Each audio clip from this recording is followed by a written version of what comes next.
Welcome back to my channel. कैसे हैं आप सभी? आई होप आप सभी अच्छे होंगे और मैं भी ठीक हूँ। तो फ्रेंड्स, ये वीडियो है मंगलवार के दिन का और अभी ना सुबह के 10 बजे हुए हैं। तो 10 बजे तक मेरा सारा काम हो चुका था, जो भी सुबह की साफ़ सफाई वगैरह और नाश्ते का काम है ना, उतना मेरा हो चुका था। इसके बाद का मेरा ये वीडियो है।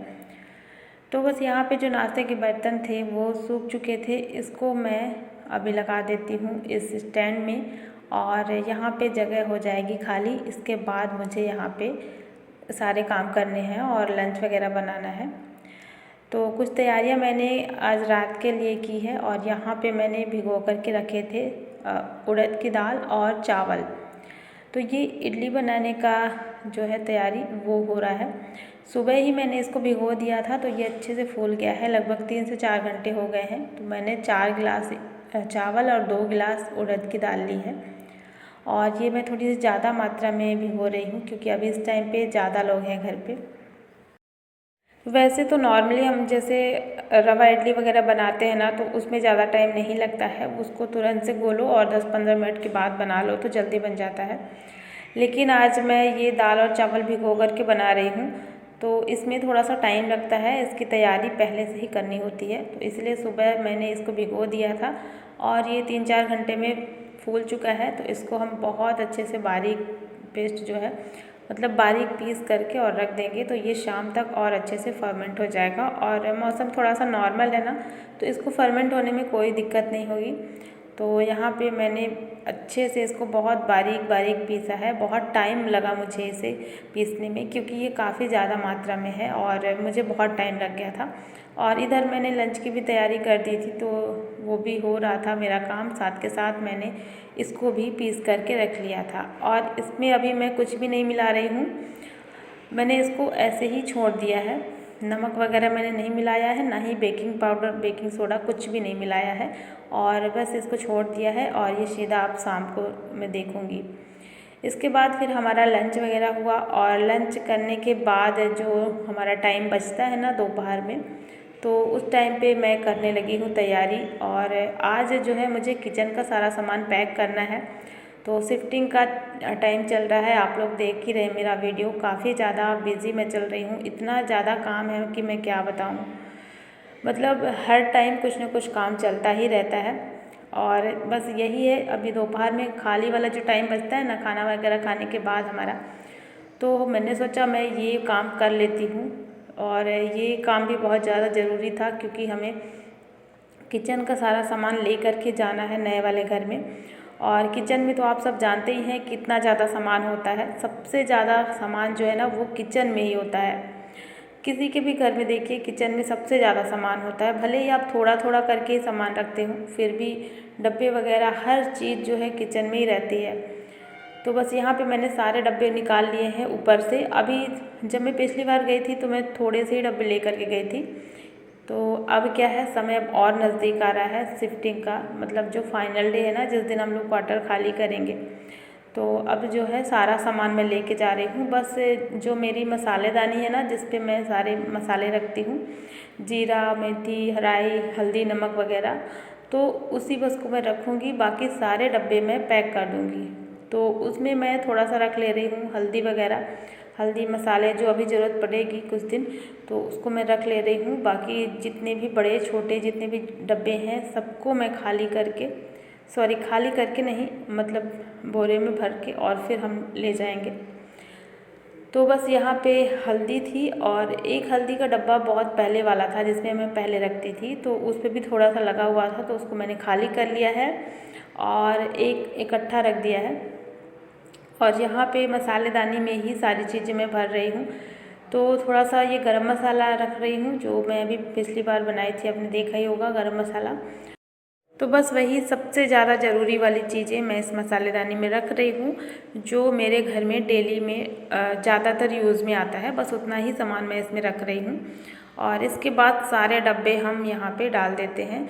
और मम्मी जी हमारी लगी हुई हैं पैकिंग में और पूरी शिफ्टिंग में। बहुत ज़्यादा मेरी मम्मी काम करती हैं, मतलब काम हम लोग करने नहीं देते लेकिन फिर भी वो कोशिश करती रहती हैं कि मैं भी कर लूँ मैं भी कर लूँ, ये भी दे दो मैं कर लूँ। ऐसे करके मतलब वो शांत नहीं बैठती हैं, कुछ ना कुछ करती ही रहती हैं छोटा मोटा काम। और एक कमेंट भी आया था कि आपकी सासू माँ इस उम्र में भी काम करती हैं, तो बहुत अच्छी बात है। तो सच में वो बहुत एक्टिव रहती हैं और उनकी उम्र बहुत ज़्यादा है, लेकिन फिर भी अपनी उम्र के हिसाब से वो बहुत ज़्यादा एक्टिव रहती हैं और अच्छी बात भी है। मुझे भी ऐसा लगता है कि थोड़ा सा एक्टिव होना चाहिए ऐसे इस उम्र में, और ऐसे ना स्वास्थ्य अच्छा रहता है। तो मम्मी हमारी बिल्कुल स्वस्थ हैं, अच्छी हैं इस उम्र के हिसाब से, तो ठीक ही हैं वो। और यहाँ पे बस वो मेरी हेल्प ही कर रही हैं, बोरी पकड़ रही हैं और मैं सारे डब्बे ला करके भर रही थी। और एक में तो सारा आएगा नहीं क्योंकि डब्बे थोड़ी बड़े बड़े हैं, तो कई सारी मतलब बोरियां पैक हो चुकी थी, डब्बे में भर गई थी। तो एक में मैंने छोटे छोटे सामान रखे थे, छोटे वाले डब्बे, और एक में बड़े वाले डब्बे। तो बस यही था, डब्बे वगैरह मैंने पैक कर लिए थे। और अब बारी आती है मेरे इस रैक की। तो ये जो रैक है ना, हमारा बर्तन स्टैंड, इसको भी हमें ले करके जाना है आज ही, मतलब मैं निकाल के रख दूँगी। तो इसके ऊपर जितना भी सामान रखा हुआ है, कुछ कप हैं, एक्स्ट्रा कप जो मैं रखती हूँ यहीं पे मैंने रखा हुआ था। और इडली का स्टैंड है, तो इडली मेकर जिसको बोलते हैं, इडली मेकर तो आज नहीं जाएगा, आज मैं इसको रख लूँगी, भी बनाऊँगी। इसके बाद जब हम लोग जाएंगे ना लास्ट डे, उस दिन जाएगा ये। बाकी सारा सामान मैंने इसके ऊपर से निकाल लिया है। और क्योंकि ये टूटने फूटने वाली चीज़ें हैं, जैसे कि कप्स वगैरह है ना, तो इन सबको मैं अच्छे से पैक कर दूँगी ताकि टूटे फूटे ना ले जाते समय। वरना फिर टूटने वाली चीज़ें तो कितना भी अच्छे से पैक कर दो, लेकिन थोड़ा सा डर रहता है कि कहीं टूट ना जाए। तो बस इसको मैं अच्छे से पैक कर दे रही हूँ। और छोटे छोटे बर्तन, बहुत सारी छोटी छोटी चीज़ें जो मैं रखी थी ना इसी स्टैंड के ऊपर, तो उन सबको मैंने निकाल लिया है और सबको मैं डाल दे रही हूँ। साथ ही साथ मेरे किचन में जो एक्स्ट्रा बर्तन थे, जैसे मेरे पास 3 कढ़ाई है, 2 लोहे की है और 1 एल्युमिनियम की है। तो जो कढ़ाई मैं ज़्यादा यूज़ नहीं करती हूँ उसको भी मैंने रख दिया है, पैक कर लिया है ले जाने के लिए। और भी ऐसे ही बहुत सारे बर्तन हैं जो डेली यूज़ में आते हैं, उतना ही मैंने रखा हुआ है। जो एक्स्ट्रा में रखे हुए थे उन सभी को मैंने पैक कर लिया है। तो ये देखिए, ये सारा स्टैंड जो है ना वो खाली हो गया है और यहाँ पर हो गया है सूना। और किचन में ना ये सब चीज़ें हट जाती हैं तो अच्छा नहीं लगता, लेकिन अब क्या कर सकते हैं, वैसे भी ये वाला क्वार्टर तो हमें खाली करना ही है। तो चलिए अब इसको भी निकाल ही लेते हैं यहाँ से। और स्टैंड भी निकल गया है, यहाँ पर हो गया है खाली। इस स्टैंड को भी मैं निकाल के रख दूँगी बरामदे में। और जहाँ पे मैं सारा सामान इकट्ठा करके रखी हूँ ले जाने वाला, वहीं पे मैंने इसको भी रख दिया है, क्योंकि फिर सुबह उठ करके सारा सामान पैक करना होगा गाड़ी में, अपनी कार में फिर रखना होगा। तो इसीलिए मैं एक ही जगह निकाल करके सब कुछ रख दे रही हूँ ताकि भूले ना, वरना फिर जाने के टाइम पे ना बहुत सारी चीज़ें भूल जाती हैं कि ये भी ले जाना था, वो भी ले जाना था। और कोशिश रहती है कि कार में जितना भी सामान आ जाए ना उतना हम ले जा पाएँ, क्योंकि बार बार आना जाना होता नहीं है। एक ही बार हम लोग जाते हैं और सारा सामान रख के और फिर आ जाते हैं वापस।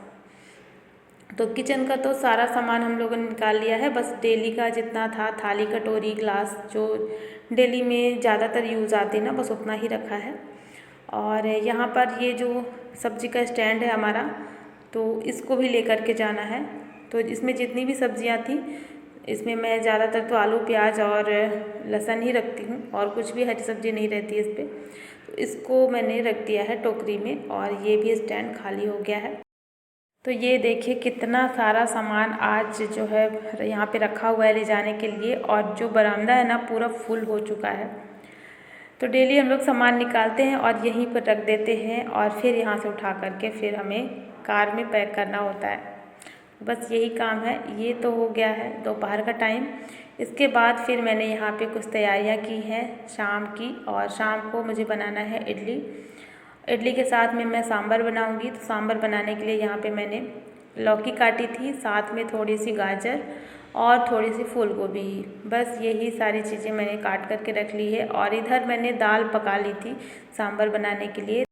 तो दाल मैंने 1 कटोरी ली थी, जिसमें से आधी कटोरी चने की दाल थी और आधी कटोरी तुअर की दाल थी, जो मैं डेली बनाती हूँ। तो इन दोनों दालों को मिक्स करके ही मैंने पका लिया था, थोड़ा सा हल्दी और नमक डाल करके। और दाल जब अच्छे से गल गई थी तो उसको मैंने ये जिससे मैं मक्खन निकालती हूँ, मथनी से मैंने मथ दिया था, तो दाल अच्छे से मिक्स हो गई है। और ये दाल जितनी अच्छी मिक्स हो जाएगी उतना ही अच्छा सांभर बनेगा। और यहाँ पर दाल मिक्स होने के बाद फिर मैंने उसमें जितनी भी सब्जियाँ काट करके रखी थी ना, वो सब्ज़ी और थोड़ा सा पानी डाल करके फिर से 2-3 सीटी आने तक पका लिया है, ताकि सारी सब्जियाँ पक जाएं। और यहाँ पे मैंने कढ़ाई में ऑयल गरम किया है और 1 चम्मच जीरा ऐड किया है और 1 चम्मच राई ऐड किया है, थोड़ा सा हींग और 1 बारीक कटा हुआ प्याज, 3 से 4 हरी मिर्च डाल दी है। और इसके बाद इसमें मैंने थोड़ा सा गरम मसाला ऐड किया है जो मैं घर पे बनाई हूँ, और थोड़ा सा हल्दी पाउडर डाल दिया है। फिर इसके बाद इसमें टमाटर ऐड कर देना है, टमाटर के ऊपर से फिर नमक डाल देना है, ताकि जो टमाटर है वो अच्छे से गल जाए। और टमाटर के गलने के बाद ये जो दाल हमने पकाई थी और सब्ज़ी, इसको डाल देंगे। बस यहाँ पर जो हमारा सांभर है रेडी हो जाएगा। और इसमें थोड़ा सा मैं पानी भी डाल दे रही हूँ, थोड़ा सा पतला कर दे रही हूँ। इसके बाद जब ये उबल जाएगा तो लास्ट में हम इसमें सांभर मसाला ऐड कर देंगे 2 चम्मच, और खटाई मैंने इसमें नहीं ऐड करी है। तो बस यहाँ पे जो हमारा सांभर है ना, वो रेडी हो चुका है।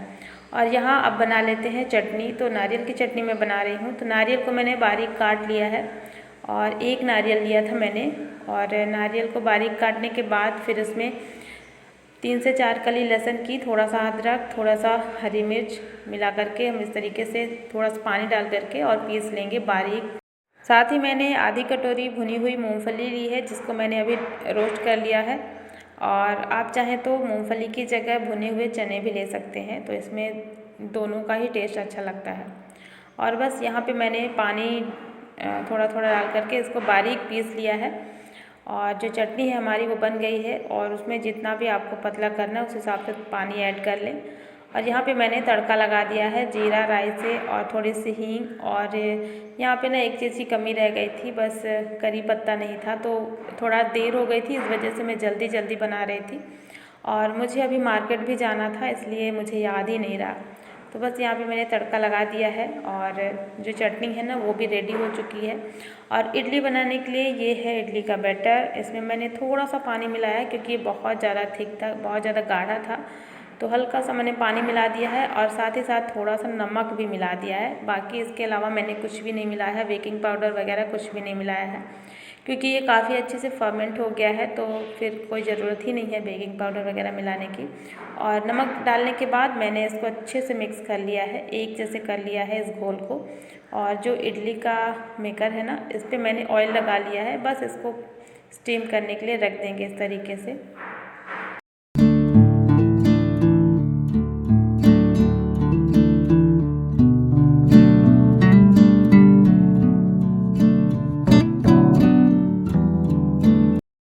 तो बस यहाँ पर 10 मिनट के बाद हमारी इडली जो है रेडी हो गई है, और मैं यहाँ पर निकाल दे रही हूँ और सभी को दे दे रही हूँ। तो इडली सांभर और साथ में है नारियल की चटनी। तो इसके बाद ना मुझे मार्केट जाना था, और अभी ना शाम का ही टाइम था, हस्बैंड आ गए थे, तब मैं ये सारा काम कर रही थी। और सारा काम मैं जल्दी जल्दी कर रही थी, क्योंकि मुझे मार्केट जाना है। और मार्केट वैसे भी जब जाओ ना तो टाइम काफ़ी ज़्यादा लग जाता है, और काम भी मुझे बहुत ज़्यादा था।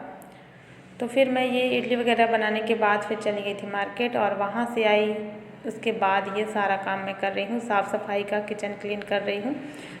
तो चलिए फ्रेंड्स, आज का ये व्लॉग मैं यहीं पर एंड करती हूँ। आई होप आप सभी को पसंद आया होगा, और पसंद आए तो लाइक कर देना और चैनल को सब्सक्राइब ज़रूर कर लेना। मिलती हूँ आपसे एक नए व्लॉग में। Thanks for watching, bye bye, take care.